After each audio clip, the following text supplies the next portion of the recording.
Wala pa mang pagtaas ngayon, nakamba ang pagmahal ng ilang pangunahing produkto ayon sa Department of Trade and Industry. May ulat on the spot si Maki Pulido. Maki?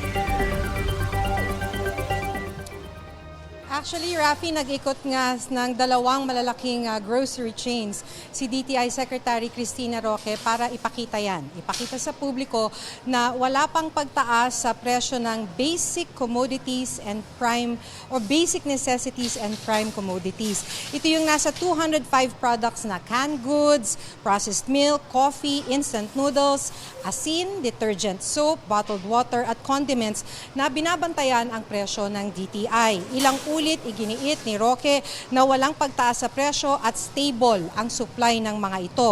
Batay na rin daw sa pakikipagpulong niya sa mga manufacturers. Ang isa sa binisitang grocery ni Roque ay mas mababa pa ang ilang produkto kumpara sa suggested retail price. Ang presyong ito dapat sinusunod hindi lang sa Metro Manila kundi sa probinsya kung saan ramdam na ang epekto ng transportation at logistics cost ng mga grocery items.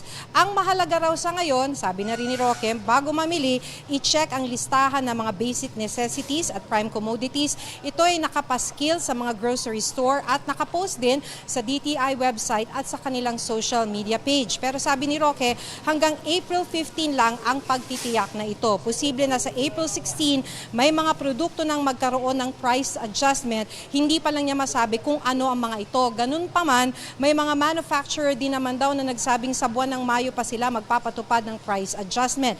Sabi ni Roque, aabisuhan nila ang publiko kung meron ng pagtaas ng presyo. So, stable daw so far ang presyo, maging ang supply ng pagkain, kaya walang dahilan para mag-panic at mag-panic buying. Rafi? Maraming salamat, Maki Pulido.